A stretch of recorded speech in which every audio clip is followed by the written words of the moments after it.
Et là, la suite, ça sera quoi? Ton péché t'atteindra. Tu vas payer pour le péché que tu es en train de faire. Il faut qu'il passe par la délivrance. Et la délivrance, tu as besoin, de la repentance de ton péché, et puis de te faire aider pour être délivré de la puissance de ce péché-là, qui domine sur toi. Il y a des gens, il y a même des serviteurs de Dieu qui ont besoin de passer par la délivrance, parce qu'ils sont possédés par, ils sont habités par un esprit qu'ils ont à force de pécher. Parce que le péché volontaire est mauvais. La pratique du péché. On peut tomber, mais relève-toi. Mais quand tu commences à pratiquer sciemment, souvent il y a une force qui va venir s'attacher et tu as du mal à arrêter. C'est-à-dire, j'ai une faiblesse. Comment ça a commencé? S'ils venaient chez vous, ces serviteurs de Dieu, vous allez accepter de les délivrer? Je veux les aider d'abord à revenir à Dieu. Parce qu'il faut revenir à Dieu. C'est Dieu qui délivre. Moi, je ne délivre pas. Qu'ils reviennent à Dieu sincèrement. Une fois qu'ils reviennent à Dieu sincèrement, on va les aider, on va prier pour eux. Et puis accepter la discipline. Parce que s'ils prêchent, on va leur demander de s'asseoir, d'arrêter de prêcher. Parce que tu vas raconter au peuple quoi? Pendant combien de temps? C'est jusqu'à ce qu'on le guérisse. C'est comme si tu as une maladie. Tu as une maladie, tu dois être guéri avant de...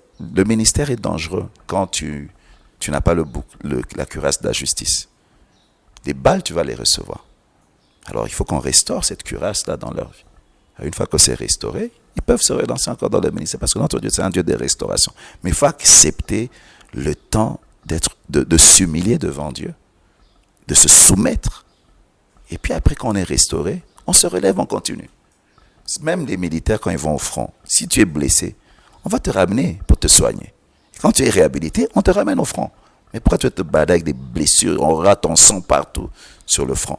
Rentre te faire soigner. Avec amour, l'Église va t'aider. Et puis après, tu continues le combat. Donc, c'est un peu ça. Là, c'est notre prochain sujet. On en parlera. Et je sais que vous avez un fardeau pour l'enlèvement. D'ailleurs, vous êtes initiateur de la dernière moisson. Et je pense qu'on doit faire une émission pour parler de l'enlèvement parce que c'est aussi un sujet de moins en moins prêché dans l'Église. Yeah. Et je pense qu'il faudra qu'on se pose des questions. Il y a des questions que j'ai reçues sur l'enlèvement. Je préfère appeler un spécialiste. Enfin, c'est toujours important d'appeler une personne qui a vraiment cette grâce-là pour nous parler de l'enlèvement, qui peut être enlevé, il y a combien d'enlèvements, toutes ces questions que les gens se posent. Il y en a qui croient qu'il y aura un réveil avant l'enlèvement, d'autres croient qu'il y aura après l'enlèvement. Il y a toutes ces contradictions. Et préparez-vous, pasteur, vraiment avec la Bible, parce qu'il y aura des questions. Et vous qui nous suivez, envoyez des questions, parce que la deuxième émission, ça sera sur l'enlèvement. Vraiment, j'ai en face de moi quelqu'un qui prêche trop ça, depuis des années.